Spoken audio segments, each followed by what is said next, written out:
हाँ तो दोस्तों, मैं हाजिर हूँ एक और वीडियो के साथ। किराना दुकानदार भाइयों के टिप्स की जो सीरीज चल रही थी उसमें तीसरा वीडियो है मेरा। आज बहुत ही कॉमन सी चीज़ है, आपको लगती कॉमन ज़रूर है, लेकिन आपको लगती होगी कि जो पॉइंट मैं बताने जा रहा हूँ बहुत मामूली सा है, लेकिन मामूली नहीं है। हाँ, कॉमन ज़रूर हो सकता है। आप देखिएगा कि हर दुकानदार जो चलता है सामान लेने के लिए, खासकर जो देहात का दुकानदार है, शहर में जाता है सामान लेने के लिए अपनी दुकान का, तो एक पर्चा बना लेता है। जो शॉर्ट होती जाती है, जो कम होती जाती है, उसका पर्चा बना लेता है वो, और एक लिस्ट बनाता है और फिर जाता है दुकानदार को दे देता है, भैया ये पर निकाल दो। आप क्या करते हो? लिस्ट बनाते हो, नंबर 1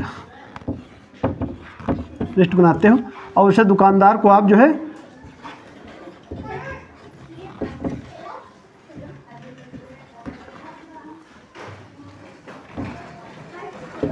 जो है दे देते हो शॉपकीपर को। और फिर होता क्या है, वो सारा सामान निकाल के आपको दे देता है और वो भी एक जो है पर्चा बना देता है। ठीक है, पर्चा जब बना देता है, आप पर्चे का पेमेंट कर देते हो, काम ख़त्म हो जाता है। लेकिन सारा स्कीम यहीं पे होता है। आपको समझना होगा कि हर दुकानदार बेचता तो हर चीज़ है, लेकिन वो हर चीज़ का दुकानदार नहीं होता है। आप कह रहे होंगे जब बेचता है तो दुकानदार कैसे नहीं है? आप देखिएगा, हर दुकानदार के पास सारे सामान, लगभग सारे सामान होते हैं, लेकिन कुछ चीज़ों का वो सेलर होता है बड़ा, जैसे कि पूरी गाड़ी मंगवाई, ठीक है, बड़े पैमाने पे ख़रीदता है और बड़े पैमाने पे बेचता है। और कुछ चीज़ों की वो 1-2 बंडल मंगवा लेता है और धीरे धीरे जिसकी कम सेलिंग है वो बेचता रहता है। अब ये जो गाड़ी जिसकी उतरती है, ये ज़्यादा क्वांटिटी में वो ख़रीदता है, उसको प्राइस नीचे होके मिलता है। जब उसको कम पे मिलता है तो आपको भी कम पे देता है। जो वो कम मात्रा में ख़रीदता है, जो 1-2 पीस ख़रीदे, वो उसको ही महंगी पड़ती है। जो कम फुटकर लेगा ना, जो खुदरा मार्केट में जो 1-2 पीस लेगा तो उसको बढ़ा के ही मिलेगी, कि होलसेल की रेट तो मिलेगी नहीं। अब जब उसको ही महंगा पड़ा है तो वो आपको भी महंगा पड़ेगा। अब देखना यह है आपको कि उस दुकानदार, आपको लिस्ट नहीं देनी है, ऐसे में आपको लिस्ट से सामान लेना है। आप देखिए कि वो दुकानदार कौन सा सामान ज़्यादा ख़रीदता है और ज़्यादा बेचता है, या ज़्यादा सस्ता लिया जा सकता है आपके हिसाब से। 1-2-3 सामान जो भी हो आपकी नज़र में, उससे लेने के लिए आप वो से परचेज़ कीजिए। और जो उसके पास महंगे लग रहे हैं वो ना लीजिए, वो मार्केट में आगे जाके दूसरे दुकानदारों से ले सकते हैं आप। जो मान लीजिए ये 3 गत्ते जिसने मंगाए हैं, कोई दुकानदार होगा जिन सामानों की वो भी गाड़ी मंगवा रहा होगा, ठीक है। अब जिसकी गाड़ी, इन सामानों की मान लीजिए साबुन है, तो साबुन की गाड़ी जिस दुकानदार के पास उतरती है, तो उससे आप लेंगे तो वो सस्ता नहीं देगा आपको, प्राइस नीचे करके, क्योंकि वो ज़्यादा जाहिर सी बात है, जो ज़्यादा खरीद रहा होगा तो ज़्यादा बेच रहा होगा, ज़्यादा खरीद रहा होगा तो उसको सस्ता भी पड़ता है। उसके कई सारी चीज़ें बढ़ती हैं, लेबर बच जाता है उसका, और पता नहीं क्या क्या मतलब परसेंटेज उसके लगते हैं, वो अंदर की दूर की बात है, वो बाद में किसी वीडियो में शेयर करेंगे। उसको सस्ता पड़ जाता है जब ज़्यादा, जैसे मतलब 100 पीस खरीदता है या 2 पीस खरीदता है, तो 98 पीस का जो अंतर है वो दिखेगा रेट में।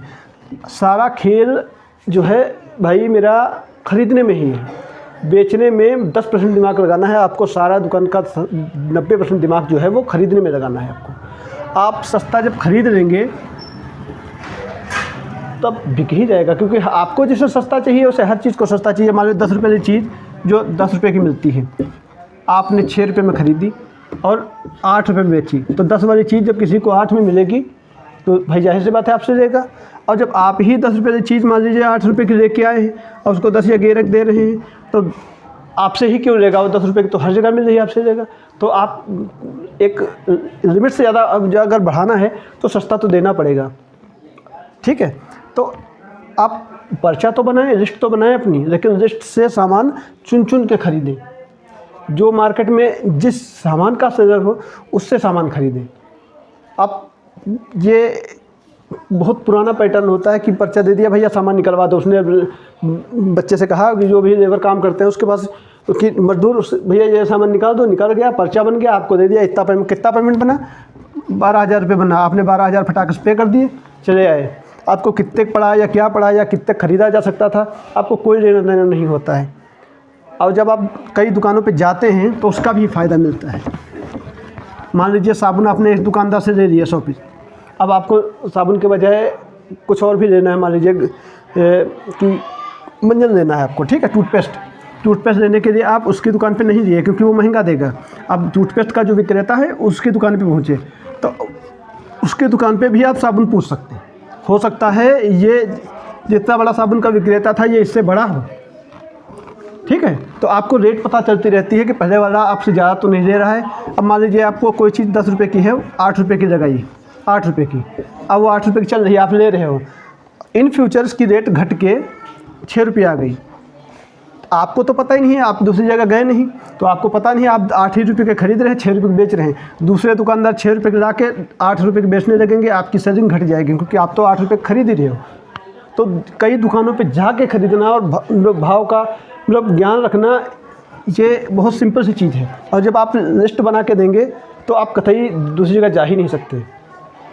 लिस्ट बनाइए, लेकिन लिस्ट से सामान अपने हाथ में लिस्ट रख कर खरीदिए।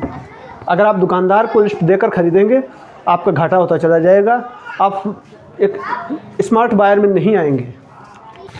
हर बार की तरह मैं एक इस बार भी रिक्वेस्ट करूंगा, अगर आपको लगता हो कि कुछ पॉइंट है मेरी बातों में तो आप चैनल को सब्सक्राइब कर लीजिएगा और बेल आइकन को प्रेस कर लीजिएगा और वीडियो को लाइक और शेयर ज़रूर कर लीजिएगा, क्योंकि आप ही की तरह तमाम दुकानदार भाई हैं जिनको फ़ायदा मिल सकता है। तो अगली वीडियो में मिलते हैं एक नए टिप्स के साथ।